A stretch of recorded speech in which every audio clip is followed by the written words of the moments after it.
Pungay! Dinagdag mo! Dumating si Roberto sa bahay ni na Jackie at Miguelito na may dalang mabigat na balita. Walang paligoy-ligoy niyang sinabi na wala na ang mga Mondragon. Biglang lumiwanag ang mukha ni Jackie sa tuwa at agad niyang inutusan si Roberto na tawagan si Jason para ikwento ang nangyari. Ngunit biglang nag-iba ang tono ni Roberto. Mariin niyang sinabi na hindi na kailangang tumawag dahil patay na rin si Jason. Nanigas sina Jackie at Miguelito. Hindi nila inaasahan na pati si Jason, na kampo nila at security pa ni Miguelito, ay nadamay. Hindi nagtagal, umugong ang balita sa telebisyon. Natagpo ang patay ang kontraktor na si Brando Mondragon kasama ang ilan sa kanyang pamilya. Mas lalong ikinagulat ng publiko ang pagbanggit sa pangalan ni Jason, na kilalang konektado sa mga gerero at personal na tauhan ni Miguelito. Maraming nagtaka kung bakit naroon si Jason sa lugar ng mga Mondragon.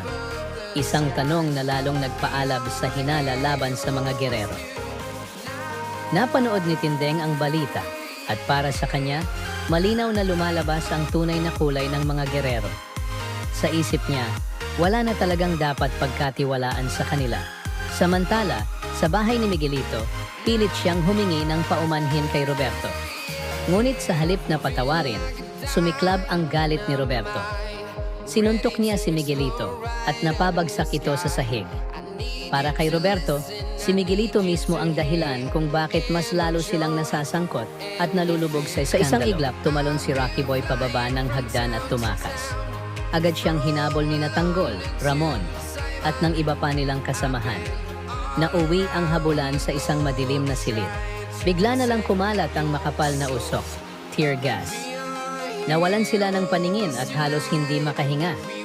Pilit binubuksan ni Tanggol ang pinto para makalabas, ngunit hindi ito bumibigay. Lalong tumindi ang kanyang kaba. Hindi na nakapagpigil si Tanggol. Dahil sa matinding pag-aalala, pinaputukan niya ang pinto. Nang tuluyan itong bumukas, bumungad ang isang nakapanlulumong tanawin. Nakahandusay si Enteng, walang malay. Sa kabilang gilid, duguan si Ramon at halos hindi na makagalaw.